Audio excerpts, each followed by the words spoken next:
Hi, this is Mr. Haig, and this is part 2 of creating textured artwork. First of all, I've just got the camera on some equipment that we're actually going to need. A little bit of masking tape. This is called a graphite stick, so it's a really soft lead. I'll explain a bit about that in a minute. And I've got a biro, and I've also got a shading pencil. Okay, so one of the techniques that I show my pupils all the time is the graphite transfer technique. Let me show you what I've done. So first of all, I'll show you the original photograph, which is Ian Murphy's artwork, and then on the back you'll see I've got a grey area here, and that is a really simple technique that I've used, and I've just literally with the graphite stick gone across and made sure all the areas are pretty much covered. You'll see there are some dots there, but that won't matter too much. Once I've got that graphite stick covering all that area, I then turn it over and place it onto the area that I'd like to work. So that's the texture background, remember part 1. Then I'm going to use the masking tape over the top, just like that. And we're going to affect the transfer technique now. So I've got all the graphite stick, which is going to help us transfer the line over the top. So let me show you and demonstrate. If I put my pencil onto the paper here, and start to draw around the lines of the composition or the artwork,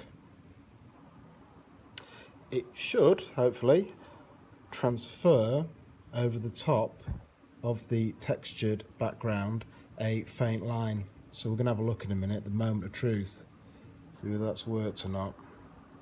Now you would need to do the entire line or lines from the composition. I don't have time to show you that, and it's not necessary at this point. I'm just going to show you a small area. Now you can just flip it over like that, and as you can see, we zoom in a little bit there, you've got a faint outline. You don't want it to be too dark anyway, because that is just our guideline for the rest of the artwork. Once you've completed the entire composition, so you should have lines all over here, then you can then start to add some detail. Now there's lots of different ways to do this. I'm going to just show you a couple of techniques. Firstly, I have my pencil, shading pencil here. It might be the case that I start working in using pencil over the top and start shading. In one of my previous videos you use a little flat circle to create areas of tone over the top. Now you don't want to work on the entire area with pencil because you want some of that beautiful background to show through. So I'm just going to work in certain areas, the darker areas of the composition. I'm copying obviously the image in front of me here, and I'm constantly looking back at what I'm drawing as well, just to make sure that I've got the right areas of tone. Okay, now I'm not going to show you for much longer the pencil technique. You can experiment with mark making. There's different ways of working. You can use the side of your pencil to create areas of rougher texture going over the top. You can have a little bit of fun with that, and then once you've got your pencil work done, you can then start to apply some biro work as well, which adds a darker line and a different element to your work. I often use a flicking technique with it as well, which creates a really nice faded line. Again, it's all about experimenting. Try different things out. You won't necessarily be happy with your artwork first of all. It could take several attempts for you to feel like you've created a beautiful piece of artwork.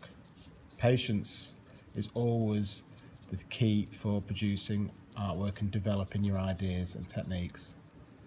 So if you like doing cross-hatching, you can do a little bit of cross-hatching as well, working over the top. Now I can go back into using my pencil as well, so you're combining the biro work with your pencil work. Do keep areas, as I said before, keep areas free of any pencil work or biro work. This allows that background to come through. You know, that's the kind of star of the show really, I suppose, is the background, and then it's your job then just to go over the top and create detail. Now you can see this is now coming on quite nicely. I would spend a good few hours on this piece of work to create the desired detail and texture.